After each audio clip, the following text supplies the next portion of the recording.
5 signs of lymph stagnation in the body. Our lymphatic system is in fact our immune system's defense system. And if you happen to have noticeable clinical symptoms of lymph stagnation, you will, at the very least, potentially reduce your overall life expectancy.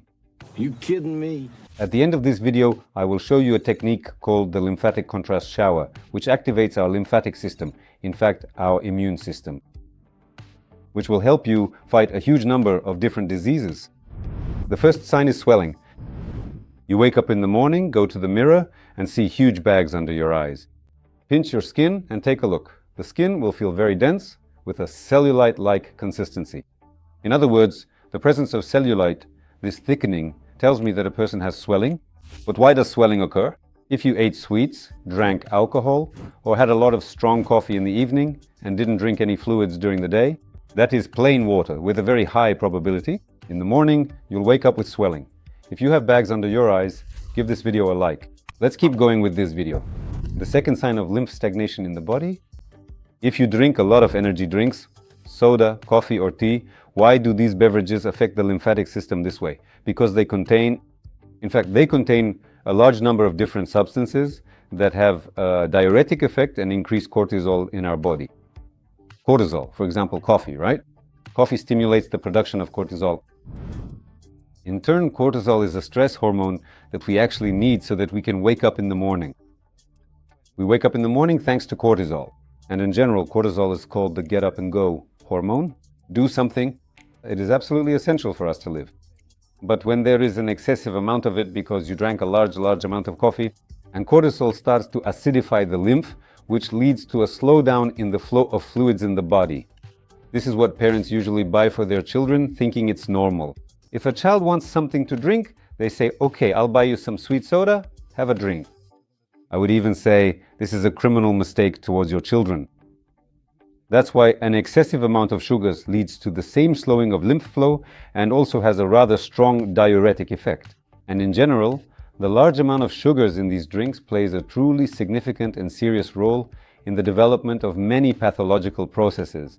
We feed the pathogenic microflora in our intestines and we destroy the reward system in our brain. And also, because of the large amount of sugars, the flow of lymph in our body is further slowed down. The third sign is that you drink too little water. At every shoot, I always have water with me, either here or here. We are made up of liquid, that is from 70 to 95%. A child is born and 95% of their body is water. When does a person start drinking water? A person only starts drinking water when they feel thirsty, when their mouth is dry. In reality, this is a big mistake, and you should start drinking water much earlier and make it a habit to drink water. Every hour, or even better, every half hour, take small sips. In this way, regular clean water will enter your body in a very measured manner, be properly absorbed, and will only benefit you. Thank you, my friend. How do people usually do it, right? It's hot, you're thirsty, a person comes in, grabs cold water. Well, if it's water, that's good, but sometimes they might grab a cold soda. Let's say they grab cold water and immediately drink a whole liter. That's just a catastrophic mistake for our bodies, for our receptors. At that moment, the receptors in the oral cavity will send a signal that everything is fine. In reality, what happens is that most of this liquid is not absorbed. It will significantly decrease your body's enzymatic activity, which ultimately means you won't be able to properly digest food, especially if you also drink cold water during meals. So, how should you drink water correctly? I'll publish an article about this on my Telegram channel, so check out the link in the description below this video. The fourth sign of lymph stagnation is that you don't move much. You wake up, have breakfast, and don't do any physical exercise. You get in the car, drive to the office, and sit down at your computer, and the farthest you walk is to the elevator or the stairs. You take the same route back home, and nowadays this is called hypodynamia. In other words, it's not even about getting up, walking to the office and driving. Now, many people work remotely, so what do? They wake up, rub their eyes, maybe drink some coffee, eat a pastry, sit down at their computers, and that's it. They start working. All day long, throughout the day, they keep snacking on sweets and drinking coffee, and so on.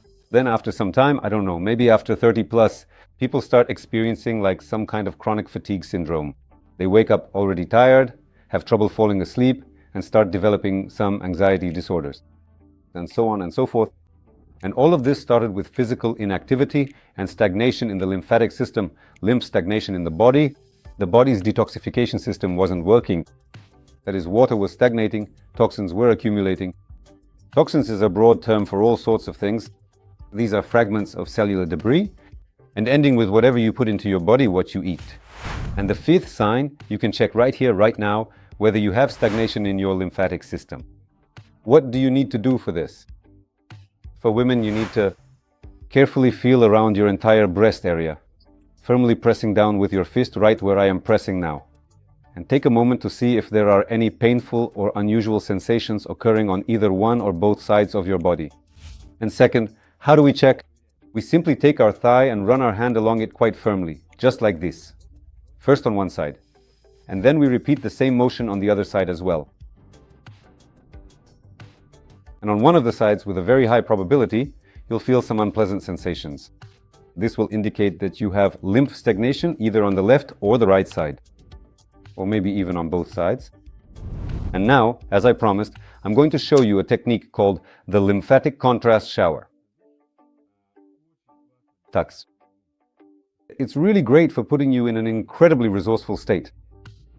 You do it right in the shower. Everyone knows about contrast showers, that alternating hot and cold water is very beneficial for the body. But there's one important trick: you absolutely have to do it from the bottom up. So what do? If you can, right in the shower, you should jump on your heels. If that's not possible, you can skip the jumping. For example, if the floor is plastic or something like that, it's better not to do it, or you can do it beforehand before you get into the shower. So you jump a bit and then move on. With just the shower head, that's enough. Use a strong stream. If your shower head allows you to adjust the pressure, set it so that the water hits really hard. Or you can even unscrew the shower head completely and just use the hose. And what do you do next? Pay attention to the direction of lymphatic flow. You need to understand that our lymph always flows from the bottom up, never from the top down. And you move in this way.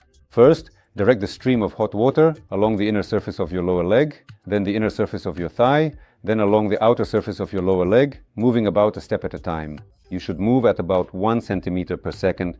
It will be great if you do it this way, then continue along your body, along your arm, and so on. Along the inner surface of your arm, then the outer surface of your arm. Then switch to the other side and do the same thing. So first you go over your body with hot water, then you switch to cold water and go over in the same way from bottom to top. And if you take a shower in the evening, you should finish with hot water, meaning you turn the hot water on again at the end. Water. If you take a refreshing shower in the morning, make sure to finish your routine with a blast of cold water. And this will really invigorate your senses and give your entire body a powerful boost that lasts all day long. A resource, a charge of vigor and energy. For the whole day, I first use comfortably warm water. And then the next day, or maybe after 2 or 3 days, I use slightly cool water. You start making it a bit hotter and a bit cooler. The water should still feel comfortable, and gradually your body actually gets used to it, even to fairly hot water. I know for sure that this is very easy to achieve. It's easily achieved simply by systematic practice. Yes, so the most important thing is to do it systematically. If you do it every time, then there won't be any problems at all.